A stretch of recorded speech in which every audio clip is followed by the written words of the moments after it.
Customers are the lifeblood of any business. You know that. And you can keep finding new ones, or you can create and nurture lifelong loyal customers. One of those is a better strategy. When you can do that, you can make your organization stronger for sure, right? So there are practices that can predictably create that lifelong bond, even if we call our customers something else like patients or students or something else. Welcome to another live episode of the Remarkable Leadership Podcast. That's what we're going to talk about today, creating lifelong customers. If you're listening to this podcast, you could have been with us live, like some people are right now. And you can do that for future episodes on your favorite social channel. You can get those episodes and learn more about what we're doing and get in front of these conversations by joining our Facebook or LinkedIn groups. You can go to remarkablepodcast.com/Facebook or remarkablepodcast.com/LinkedIn to get all that information and to join us in your favorite social channels. Today's episode is brought to you by Remarkable Masterclasses. Each masterclass is designed to help you become the remarkable leader and human you were born to be. Details on how to get on board for a specific skill or to get discounts each month can be found at remarkablemasterclass.com. I hope you'll do that. And now I'm going to bring in my guest. Here he is, Jason Young. Let me introduce him officially, and then we will dive in. I'll get to some of those comments that have already come in here in just a second. Jason is a keynote speaker, executive coach, and consultant. He helps leaders and organizations thrive. He's a co-author of several books, including The Comeback Effect, The Volunteer Effect, The Volunteer Survival Guide, and his latest, and the source of our conversation today, The Comeback Culture with Jonathan Malm. He has earned a doctoral degree in the field of hospitality and has helped brands including Delta Airlines, Gorilla Glue, Ford Motor Company, FedEx Ground, and more. And today, he's our guest right here on the Remarkable Leadership Podcast. Jason, welcome. Glad to have you. Hey, good to be here, Kevin. Thank you.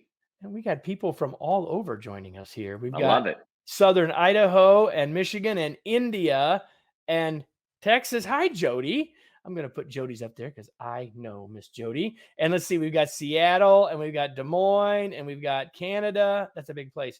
Aberdeen. We've got all sorts of folks from all over, and we are glad that all of you are here. And again, for all of you listening to this later on the podcast, you could have been here live, or you could be for future ones as well. So, Jason, I'm going to start with a question I often ask people because I think it's instructive to learn a little bit about how people arrived where they've arrived. Mm-hmm. So we don't need the full autobiography, but I'd love to know a little bit about the journey that leads you to doing the kind of work you're doing and now writing your fifth book and that sort of thing. So just give us a little bit of background about you. Well, I've always been fascinated in the guest world. Back even when I was a kid, my mom's in the medical field, and so how she always spoke about and cared for patients. My dad, who's been in the automotive industry, how everybody went to him to take care of the customer. And I think seeing that and hearing that just kind of birthed something inside of me. And then my sensitivity, even as a kid, paying attention to like how do people feel in these particular experiences. So for me, doing that work in the church world and doing that work in the corporate space, it's just always been something I'm very funny about as far as being very sensitive to, because I want people to have a great experience.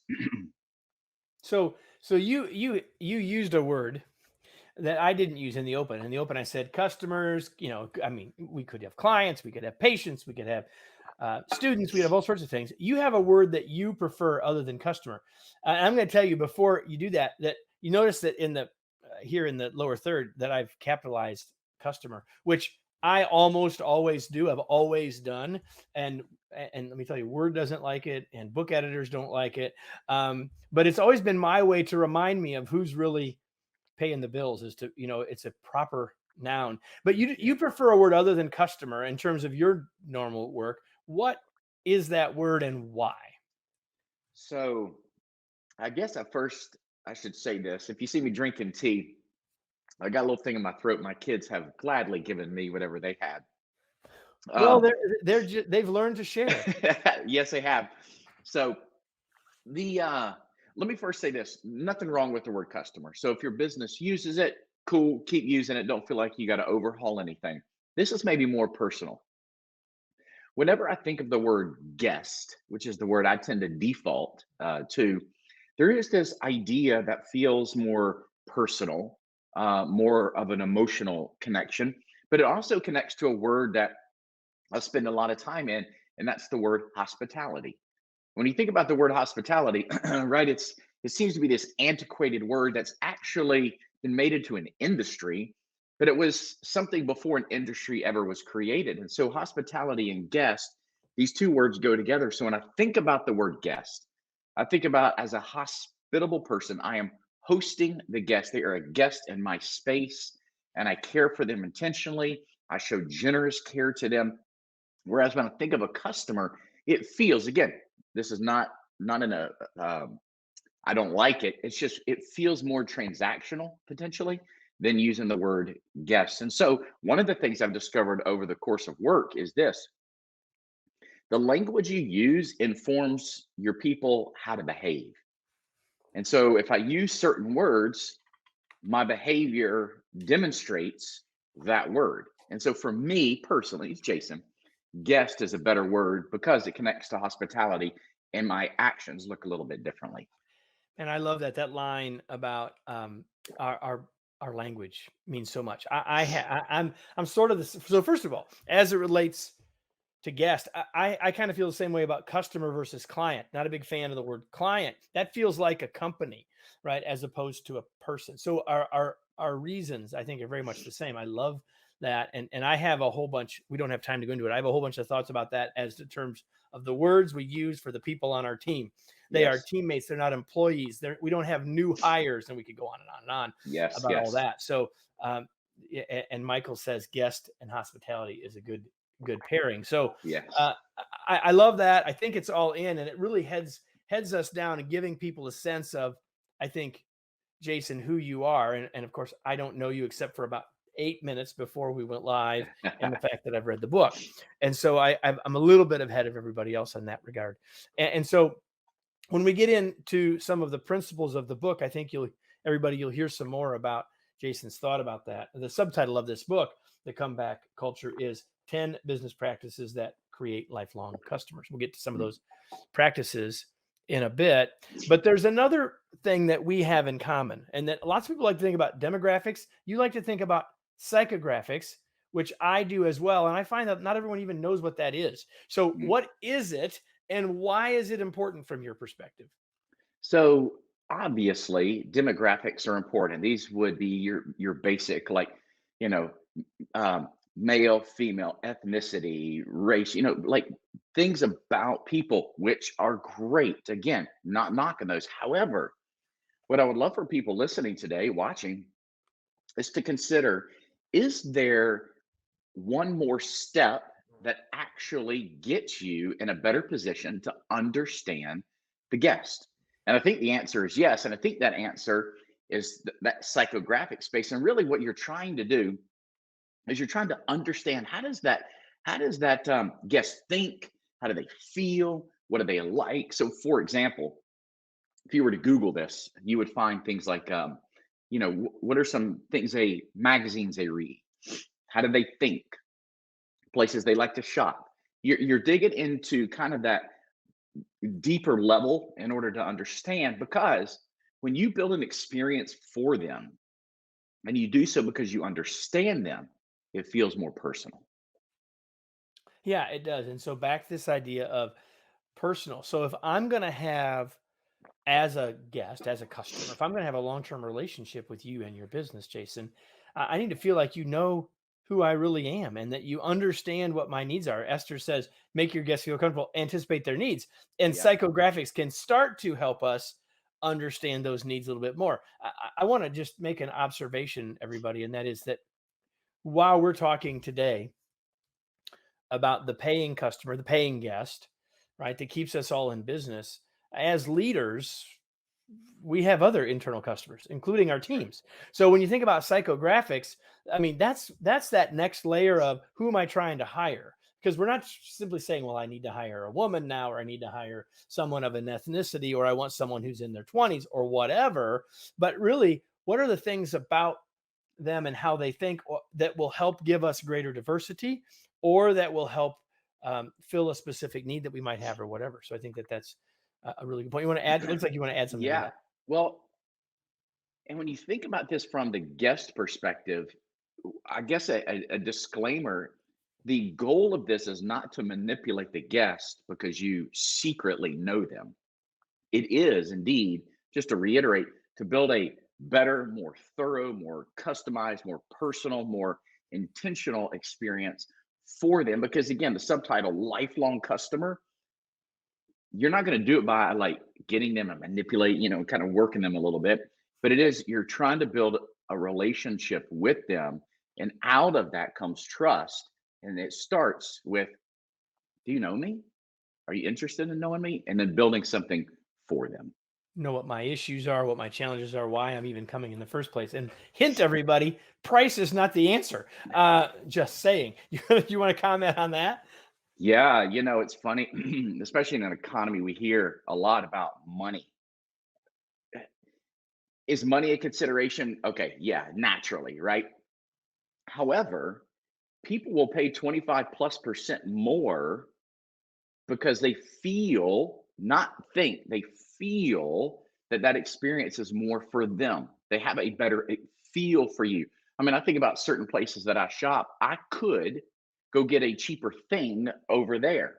However, I'm willing to pay a little bit more. Let's think about, I won't name brands on here, but I think I about big box. almost did. So I'm glad that you stopped me. Go ahead.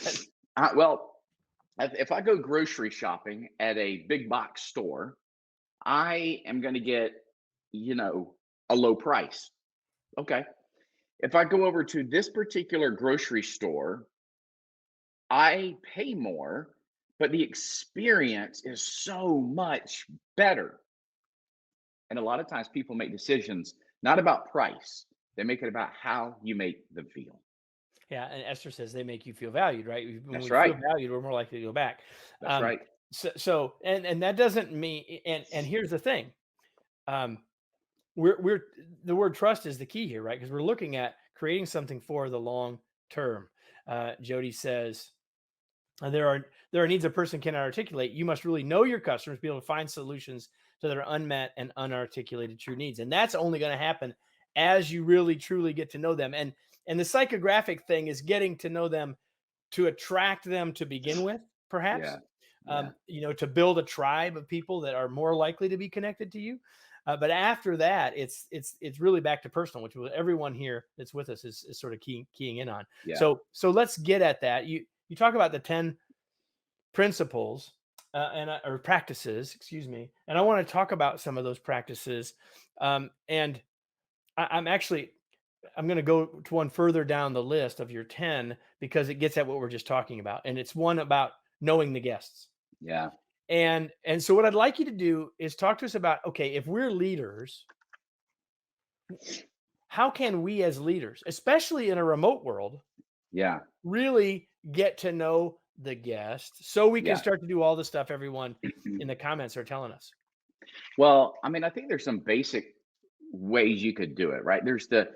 A lot of people do the demographic things and they feel like they have a pulse on, okay, who these people are high level. There are uh, there are actually some simple ways, and I'm not going to go too deep into this just because of time, but I think there are some simple ways that you can begin to know the guest. So one of those is when you're with a guest, be patient with them, listen to them, pay attention to their body language. Like you should be sponging, you should be absorbing things that they're saying, or maybe when they ask you a question, like, is that what they're really asking, or is there a question behind the question? And if you're not fully there with them, if you're not in tune with them, then guess what? They're not going to feel like you're getting to know them. One of the parts that we write about is if we were internal on a team, we would ask questions like, in this experience, and actually you can ask this for guests. I mean, not right away. You would want to do this in a particular way, but like, what's right about what we do? What's wrong about what we do? What some people say, well, I don't like the word wrong. It's like, okay, what could be better then if that makes you feel better? What's missing about what we do? What's confusing about what we do? one of the things that I've done many, many times is sometimes I think me and or my team have the best answers to the questions. And what I've discovered is it's not true because I'm too emotionally tied or too emotionally close from a proximity perspective to the experience. And so we are making decisions based on what we like. Therefore, And based on what tapping we've already built and trying to convince hundreds. ourselves that what we built is Yes. awesome and Yes. our And look, intention was so good when we started and all that I'm stuff, not right? the, hey, look, we're not that smart, Kevin. We're like, I mean, we're smart, but we're not that smart. Guess who is? The guest that is already there. And you know what? There are these just, you can ask them questions. I know a lot of times I'll go shop somewhere and somebody will randomly ask me questions like, hey, were you able to find everything you were looking for today? Now, that seems like a very benign question. But what I also know about what they're doing, because I know the brand, they are looking for patterns because if they get yeses, okay, we're on to something. If they get no's, okay, we're on to something. We need to fix some things. And so I think as you spend time getting to know the guest, don't lose sight of the guest that's already in front of you. I think sometimes we're always like trying to clamor for all these new guests. And there's a guest that's sitting right in front of you going like, hey, I'm right here. I might could actually help you get all those guests you're trying to get by simply staying in touch with me and talking to me and asking me questions.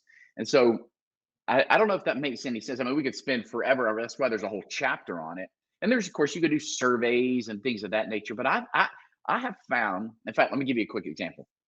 I remember working at this organization and we did this for a season, but everybody that was frontline, they were given 3 questions and they would ask every single guest. And these questions literally took 10 seconds. But what we did is we collected that data every single week and we would go through it and it would help us. But you know what was interesting? The guest felt like they were helping to shape something that they would then experience.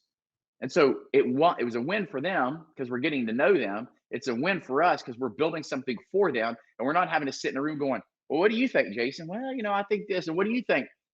We kind of cut to the chase and go, you know what? This is what people are saying. This is what we're going to build. Let's build it. Perfect.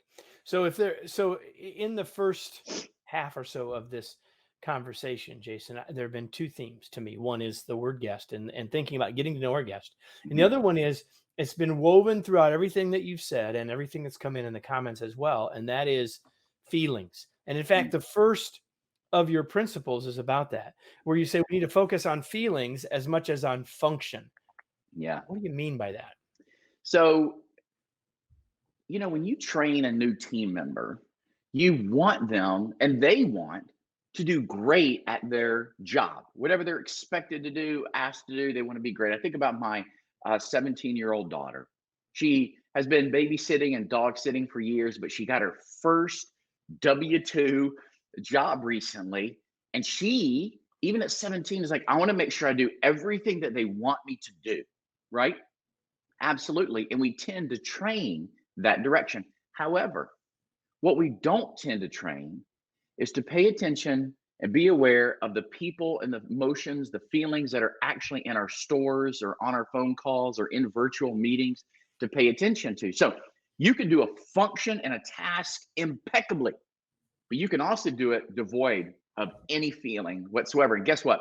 My brain registers that moment and I make decisions emotionally because we are emotional beings. And so when you think about this, okay, I'll say this quickly.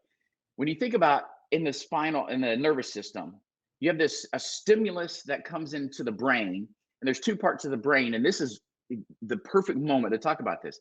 It stops first in the limbic system of the brain where the emotions are housed, and then there's the front part of the brain, this prefrontal cortex, where logic and rational thinking happens. Now, if a stimulus happens, I'm in a store, there's a moment, something happens, good or bad, I feel first.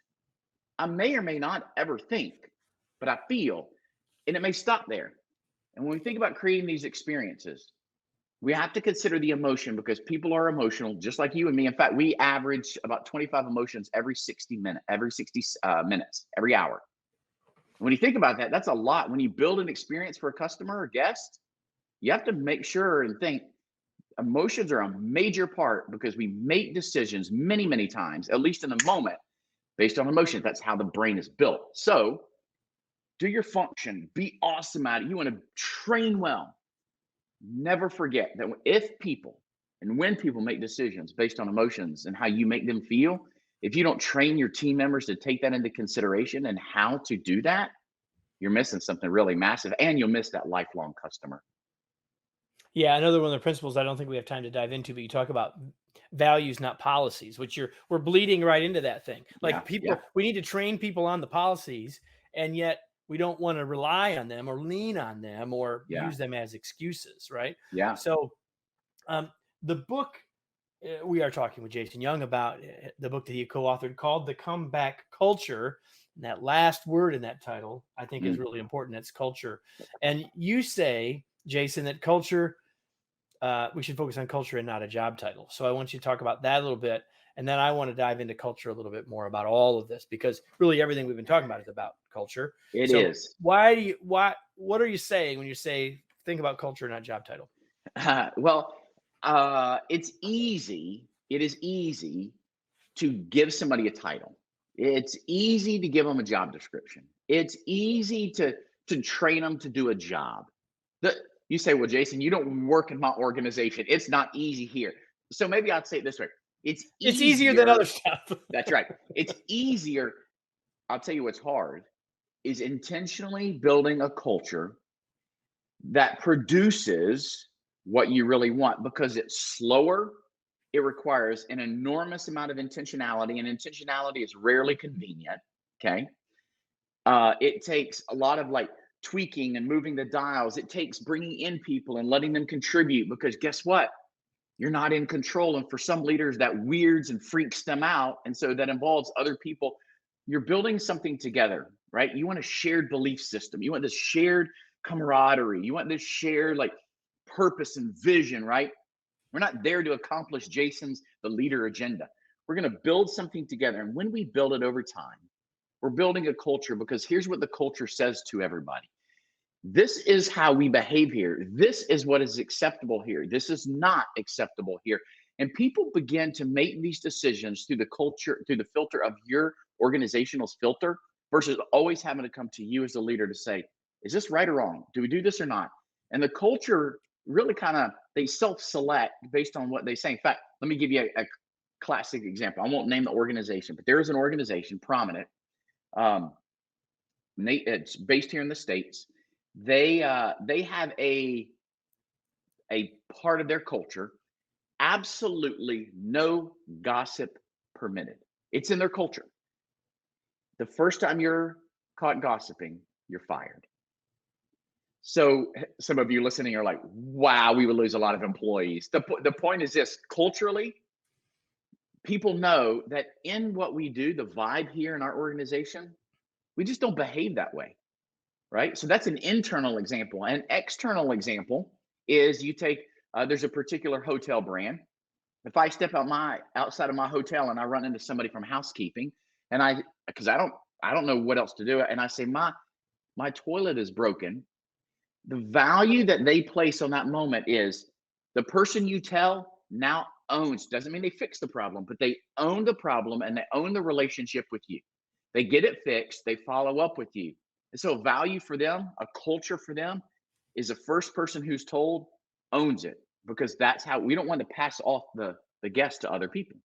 And so the culture that you're building takes time, but you know what? You have to ask, like, what do we want the culture to be like? What do we want the culture to feel like?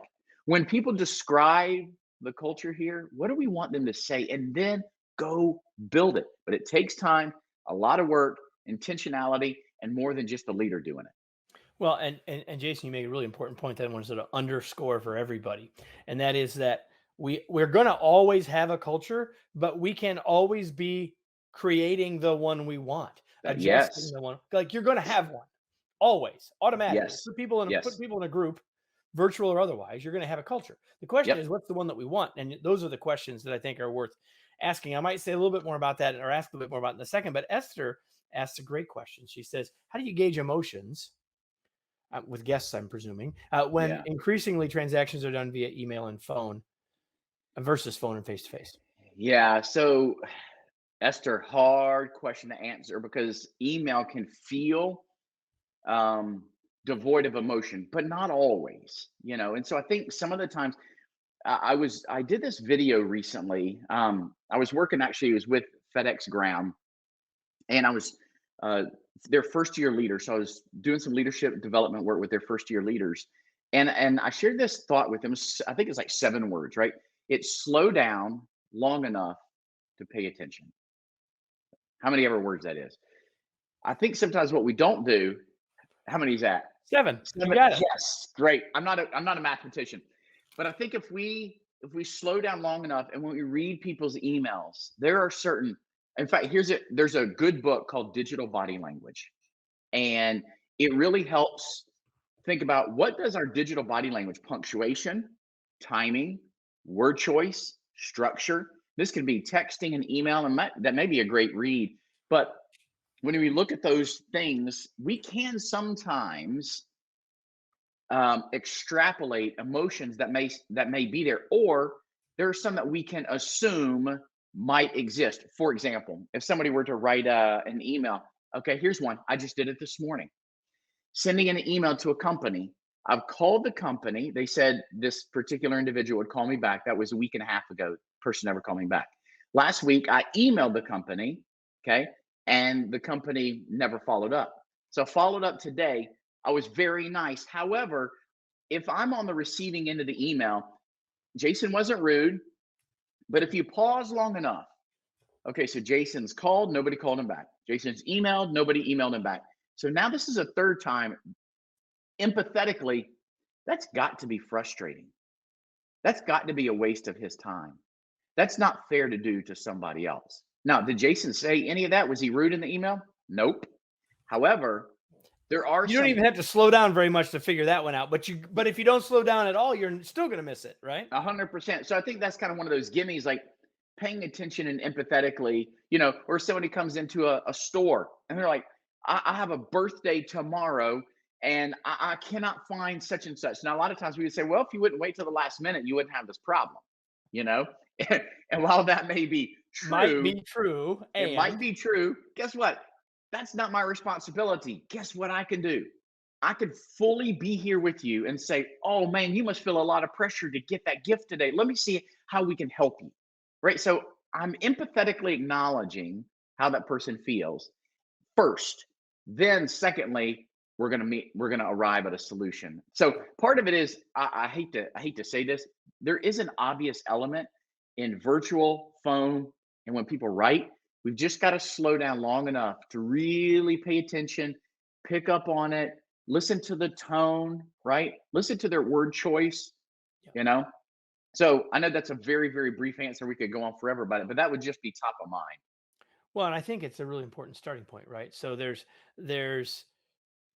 if we really want to know the customer, if we really want to know our team members, like all of what Jason just said applies with our team members as well as it does, or our teammates as much as it does with customers, right? When we're virtual or whatever. So I think all Hmm. that I think is right on. And it's not the same as face to face, but we've also been in face to face situations where someone really didn't pick up on the cues because we weren't being rude, right? So it's just an extension of that. It may mean we have to slow down a little bit more. It may mean we don't have quite as many cues. Doesn't mean we don't have any cues. I think that's exactly right. Yeah. And I know that we could go on. There are 10 principles in this book. We've gotten through about 3 of them. Um, so I'm just going to ask this: what didn't we talk about that you would like for us to have talked about, or something maybe you have on your mind right now that you want to share? If you were to ask me the question, Jason, you only have one practice in this book you could talk about and you could do, which one would it be? Um, I'd talk about being fully present. In fact, I just hinted at it a second ago. Yes, you did. And I think that might be my favorite and the hardest and the most powerful all wrapped up in one. And here's why. I think humanity is addicted to motion. And in our pursuit to do and be more, we're not good at like subtracting things off our to-do list or delegating a lot. We add and we add and we add, and then we say I feel overwhelmed, and and then it leads to so many other things. And so I think the greatest gift you can give somebody is the gift of being fully present with them, uninterrupted. I see you. I'm listening to you. I'm here to validate you. I recognize today we're going to celebrate you. You're struggling today, but I got you. I'm for you. And you cannot communicate those things. Now, you might think you can, but you saying it and it being received are two very different things. And so when somebody on the other end receives and says, you know what, there was something different about that moment, and they're not going to use the words, they were fully present with me. But here's how I look at it. I've never been a cheerleader. My wife was a cheerleader, but they hold up those megaphones, and I think of being fully present is holding up a megaphone to everybody around you and saying this: the person in front of me right now is the most important person, and I want every single person to know. And when I look back at you, I want you to know too. So for me, that would probably be my favorite, the hardest to do, but I think it is so powerful. And you can give somebody a gift when you give them your full, undivided, uninterrupted presence. Well, and it connects really to so many more of them, including most of everything we've already talked about Yeah. today. So I appreciate you sharing that. And everybody, we the most valuable thing we have is our time. Mm. And so if we truly give it to someone else, when we are present, we are giving them a present, if Yep. you will. Yep. So now I have a couple of other things for you, sort of shifting gears as we start to wind down here. Okay.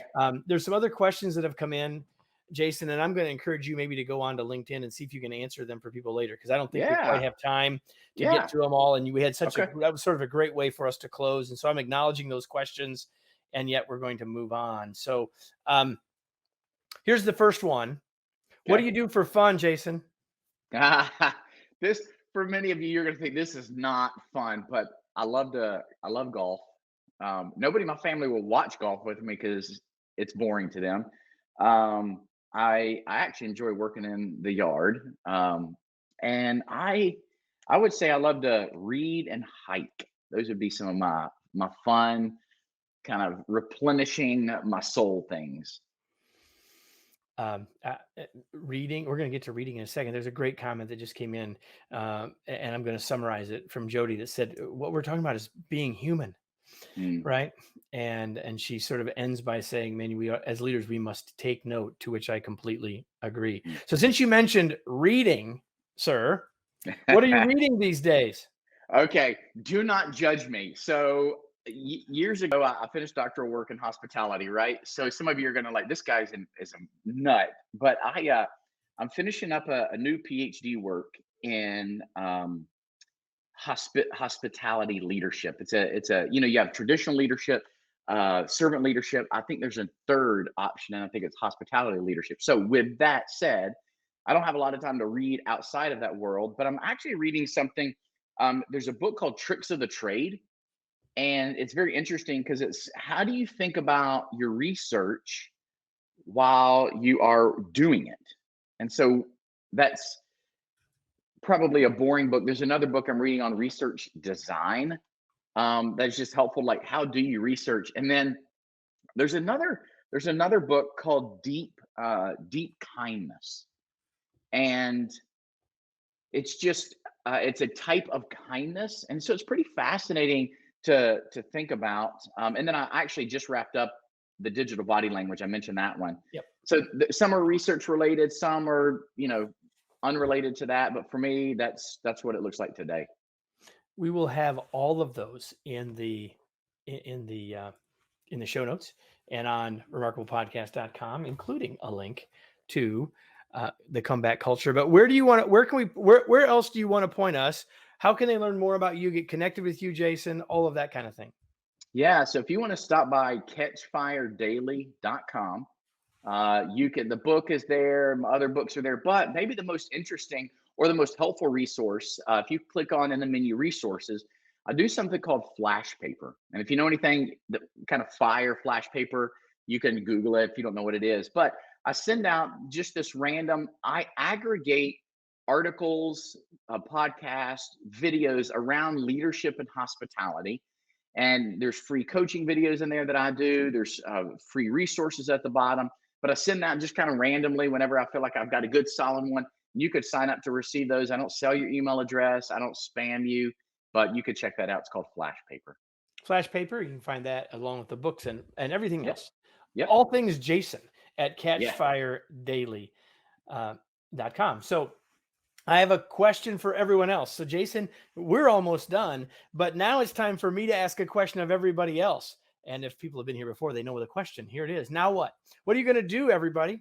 Hmm. Like, what's the result of this for you? Maybe what you heard near the end about being present is what you need to go take action on. There's Hmm. someone, be it a guest / customer, be it a team member, be it a family member, that perhaps being present is the very best thing that you could do right now. Maybe you want to think about sponging. Maybe you want to start thinking about how you use your language and how it's influencing your thinking and feeling. Maybe you want to think more about how your guests are feeling. Maybe you want to think about any of the number of things. Maybe you want to think about slowing down long enough to pay attention. There's any number of things that you might have gotten. I just picked a couple that from my notes. But the point is, if you don't take some action on this, everybody, sort of what was the point? Right. And so we hope that you will do that. And so, Jason, thanks so much for being here. It was such a pleasure to have you. Thank you, Kevin. And so with that, everybody, we're done. And I hope that you will come back again. I hope that you will like the episode, that you will subscribe wherever you happen to be watching. If you're watching us live, you share it in your feed so others can come back and watch it. We would love if you would do that. And regardless of whether you do or you don't, if you found it valuable, you can come back next week, because if it's another week, it'll be another episode of the Remarkable Leadership Podcast. Thanks, everybody.